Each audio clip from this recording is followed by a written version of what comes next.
mga kapatid, nandito na naman po si Malo Del Santos para po magbigay ng reaction or opinion po doon sa nangyari po na yun po muling binalikan ni Daddy Frankie yung magkapatid na rinikuminda nga po ni Sir Tikram. Ano? Kung natatandaan nyo po yung dalawang magkapatid po na matagal na rin pong nakakulong doon, pero nung pagbalik po ni Daddy Frankie kahapon ay yun nga po daw po ay nadala na rin po ng mga taga-DSWD at sa tulong po ni Sir Rapi Tulfo. Di ba po? Ito po ay nakakatuwa naman po dahil kay Sir Rapi Tulfo ay talaga pong naaksyonan po na nadala na rin po sa pagamutan yung dalawang magkapatid. Ano? Kaya lang po talaga dito po, nakakapag-isip po tayo, ano? Ito po ay opinion lang po, ano? At ako na po, nagpapasalamat po dito kay Sir Rapi Tulfo dahil po naaksyonan agad. Pero nakakapagtaka lang din po yung nangyari na bakit bago puntahan ni Daddy Frankie ay nadala na rin po daw sa pagamutan yung magkapatid. Nahuli lang po ng isang araw si Daddy Frankie, 'di ba? Dahil nung pagbalik nga po ni Daddy Frankie, mga kapatid, kung napanood nyo, ay panoorin nyo po. Dahil nung pagpunta po ni Daddy Frankie ay nadala na rin po daw po sa pagamutan. Yun po ay kasama daw po yung mga staff ni Sir Rapi Tulfo. At ang sabi nga, paliwanag po doon nung matanda ni tatay na nagsanib, parang tumawag si Sir Rapi Tulfo dahil napanood nga daw po sa vlog ni Daddy Frankie na tinutulungan nga po at yun po ay rinikomenda po talaga yun ni Sir Tikram, pero binablog na po yun, napuntahan na po yun ni Sir Tikram, kaya lang talaga napakalayo po talaga sa kanila ng lugar dahil doon yun ay sa Tarlac, ano? Kaya parang irinikomenda kay Daddy Frankie dahil mas malapit-lapit ng kaunti si Daddy Frankie doon sa Tarlac. Ano po? Nakakapagtaka lang po mga kapatid, ano? Dahil mula nung, kung natatandaan nyo po mga kapatid, kayo na rin po ang mag-isip. 'Di ba? Mula nung na-vlog ni Daddy Frankie or na-interview si Daddy Frankie ni Miss Karen Davila, doon po nagsulputan yung mga gusto na rin tumulong dito po sa may mga depression na tinutulungan ni Daddy Frankie. Ano po? Di po pa kayo nagtataka na parang napakabilis ng aksyon nila doon sa binablog ni Sir Tikram na beneficiary niyang magkapatid na mayroon pong depresyon. Dahil matagal na din po yun nakakulong doon. At yun talaga po ay tinutulungan na rin ni Sir Tikram. Ngayon po, para po mapabilis yung pag-action talaga, kaya nakipag-collab si Sir Tikram kay Daddy Frankie para po mabalikan or matulungan po yung magkapatid, dalawang magkapatid, di ba? Kaya si Daddy Frankie bumalik kahapon para kunin at dalin sa pagamutan. Pero nahuli na po sila dahil na dala na rin po daw sa pagamutan sa tulong po ni Sir Rapi Tulfo at DSWD ng Tarlac. Ano po? Kaya alam niyo po mga kapatid, dito tayo nakakapag-isip, no? Dahil panoorin niyo po yung vlog ni Michelle Japina. Maiintindihan niyo po kung ano talaga po ang nangyari. At panoorin niyo po yung vlog ni Daddy Frankie, yung pagpunta doon at hindi na nga po naabutan yung dalawang magkapatid at yung matanda na lang po ang naroroon at sinabi nga kinuha na at dinala na sa pagamutan. Ano?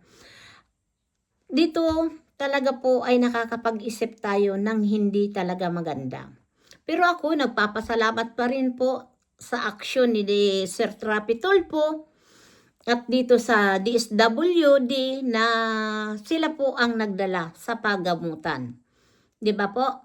Kaya po ay tayo nakakapag-isip lang po. Dahil po kung hindi pa po na vlog ni Daddy Frankie or na interview si Daddy Frankie ni Ma'am Karen Davila ay hindi pa po gumagalaw ang mga taga DSWD. Ako po ay wala naman akong po dito sa mga taga DSWD dahil alam naman natin po na hindi naman sila talaga kagaya ng mga charity vlogger na nag-i-scout talaga sila ng matutulungan. Pero po, sana naman po, wag nyo naman hahadlangan ang kagaya ni Daddy Frankie na tumutulong po sa may mga sakit na depresyon, yung mga palaboy-laboy yan. Di ba po? Malaking tulong po sa inyo. Sana wag kayong mauupin dahil parang nakikipagtulungan na lang din sa inyo. Yun nga lang po, talaga, mas na si Daddy Frankie po, natututukan po yung mga palaboy-laboy po diyan sa kalsada. Di ba? Kaya, gaya po sa mga nagre-recommend kay Daddy Frankie, doon po ina-aksyonan agad ni Daddy Frankie. Ang nakakapagtaka lang po, itong dalawang magkakapatid po ito na matagal na rin po itong may sakit na depression, kaya nga po may kulungan din sila, ay ngayon lang po umaksyon yung taga DSWD. Po? Dahil alam naman natin na si Oliver, taga Tarlac din po yan, di ba? Kaya, sa totoo lang po mga kapatid, dito medyo kami talaga naguguluhan, mga viewers na nagtatanong kung bakit kailangan pong pagbawalan si Daddy Frankie. Diba? Kasi nakikita naman po natin kung papaano po ang pagtulong, pag-aaruga sa mga beneficiary ni Daddy Frankie. Hindi naman sila naaabuso. Napapakain sila ng tama, napapagamot sila ng tama. Diba? Hindi po natin pwedeng isipin na sila ay pinagkakapirahan. Ginagastusan po yan ni Daddy Frankie. Nakikita natin yung pagtulong sa kanyang mga na kikita sa lansangan. Diba po? At hindi to naman po na magkakapatid ito. Sa tagal ng panahon na nakakulong. Ay bakit po nung isang araw lang bago pa po mapuntahan ni Daddy Frankie na kinuha para ipagamot at natulungan. Dahil ang sabi nga po ni tatay na napanood sa vlog ni Daddy Frankie. Di ba po? Panoorin po natin. Ito, inuulit ko ulit po. Muli ninyo pong panoorin po ang vlog ni Daddy Frankie at vlog ni Michelle Japina. Ayan, shout out sa iyo, Michelle Japina. Dahil ipinaliwanag. At isa po si Michelle Japina po ang lumapit kay Daddy Frankie para po matulungan itong dalawang magkakapatid na tinutulungan ni Sir Tikram. Pero dito po, mayroon talaga akong naiisip, ibang-iba po. Di ba? Dahil kung gusto nyo po talagang tumulong po, sana noon pa. At alam ko po na mayroon na nag-tip na pupunta si Daddy Frankie doon sa magkapatid para lang matulungan na ipagamot. Kaya lang po, mayroon daw pong nag-tip na pupunta sila Daddy Frankie, kaya po inunahan na. 'Di ba? Nakakatuwa lang po. 'Di ba po? Na may mga ganun. Dapat nga po tayo ay matuwa na may isang mga charity vlogger na tumutulong po sa ating mga kababayan. Hindi na po magagambahala po ang gobyerno, mga sangay ng gobyerno. Dapat tayo po yung mga ganito ay parangalan, 'di ba? Yung mga kagaya nila Daddy Frankie, nila Ruel of Malalag, nala Benz TV, Pugong Biyahero, Sir Tikram, ito po ay may parangal ng gobyerno dahil sila po yung mga nakakatulong sa ating mga kababayan na hindi nyo po naaabot ng tulong. Di ba po? Dahil sila, ang mga taga-DSWD po ba? Yung mga tumutulong, pumupunta sa mga bundok-bundok, yan ba araw-araw? Pumupunta sa mga bahay-bahay para tulungan? Di ba? Kaya po dapat ito po na mga mabubuting charity vlogger, dapat may parangal po ito ng gobyerno. Hindi po yung pagbabawalan. Dahil sila po yung nakakatulong sa hindi nyo po nakikita. Di ba? Mayroon nga ako dyan sa Maynila nga, nandyan lang sa Maynila, mga palaboy-laboy, mga natutulog sa kalsada, hindi nyo po napapansin.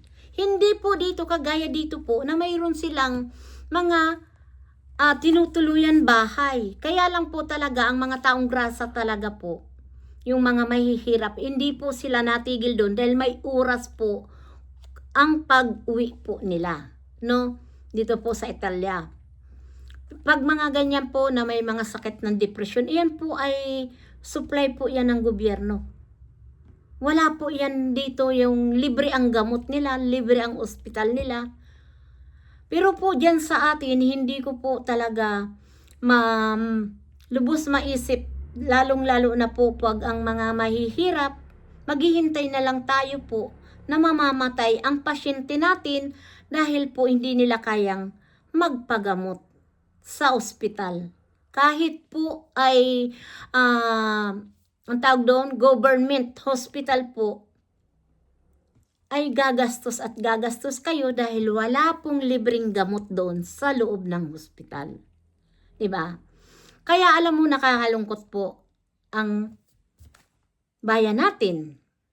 Dahil dapat i-priority po yung mga kagaya po ng hospital na mga mahihirap, wala kang babayaran at wala kang iintindihin sa mga gamot. Kaya yun po ang nangyayari sa atin na gusto man nila ipagamot ang kanilang mga mag-anak na may sakit na depression, hindi nila po magawa dahil po mahirap. Kaya nakakalungkot po ang kahirapan dyan sa Pilipinas. Dahil po, mamamatay ang iyong kamag-anak, yung iyong pasyente kung wala tayo pong pera. Dahil naranasan ko po dyan sa Pilipinas, dinala ko yung kapatid ko sa ospital. Talagang pamasahe lang po ng tricycle, makauwi ako sa bahay. Lahat po yun nagagamitin. Kailangan mo pang bilihin sa labas dahil wala silang gamot doon sa ospital, 'di ba? Ganyan po ang government hospital sa atin. Kailangan po talaga natin maglabas ng pera. Kaya po, ang karamihan sa atin pong mga kababayan na talagang mahirap, aayaan na lang nilang mamatay ang kanilang kapamilya. Yan po ang nakakalungkot. Kung may tao man pong tumutulong, hahadlangan. Para ano? 'Di ba? Para sa akin po, nakakalungkot po. Mabuti naman yung ginawa at ako naman po nagpapasalamat doon. Dahil nabigyan nyo ng pansin po yung dalawang magkakapatid. Pero bakit ngayon lang? ang tanong, di ba? Marami tayong katalungan. Bakit ngayon lang hindi sa unang-una pa lang na hindi pa natagpuan ni Sir Tikram at hindi pa na-recommended kay Daddy Frankie? Kung kailan pa na i-recommenda kay Daddy Frankie, ayun, nag-unahan, di ba? Nakipaghabulan dahil nalaman na pupuntahan ni Daddy Frankie kinabukasan kaya kinuha na at dinala sa panggamutan. Di ba? Dapat ganun pala para maging mabilis mag-action. Di ba? Kung hindi pa pala napanood yung vlog ni Daddy Frankie, hindi pa kayo mag-imakaw. Pero mayroon po na nag-tip po na si Daddy Frankie ay darating para po dali na sa pagamutan. Pero okay lang naman yun. 'Di ba? Hindi na maaabala si Daddy Frankie. Para sa akin, nagpapasalamat pa rin ako. 'Di ba? Dahil gumawa kayo ng paraan na kayo na mismo ang nagdala doon sa magkapatid. Ayan lang po mga kapatid, pero tayo pong mga mga viewers, mga kapatid, matatalino po kayo. Kayo na mismo ang maghusga kung bakit mabilis na aksyonan. Dahil ang sabi daw po, si Sir Rapi Tulfo ang tumawag sa DSWD para aksyonan yung dalawang magkakapatid na irinikomenda ni Sir Tikram at ni Michelle Japina. Ayan, shout out sa iyo, Michelle Japina. Ayan po, hanggang dito na lang po at sana po ay tayo maging matalino po tayo. Huwag tayo basta magpapaniwala. Basta maging matalino lang tayo po mga kapatid dahil huwag tayong magbulag-bulagan. Tandaan nyo po mga kapatid. Dahil mahirap ang nagbubulag-bulagan at nagbibingi-bingian. Kailangan po lagi tayo pong may action or may alam. 'Di ba? Kaya lagi natin sasabihin, mabuhay ang Pilipino, mabuhay si Daddy Frankie at ang mga charity vlogger na talagang totoo ang pagtulong nila. Like Ruel of Malalag, Daddy Frankie, Pugong Biyahero, Sir Tikram, Mr. Bentiboy, Benz TV. Kasi po, napapanood ko po sila. Ano po? Maraming salamat po.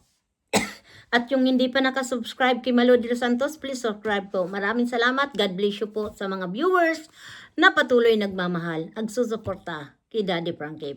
Paalam!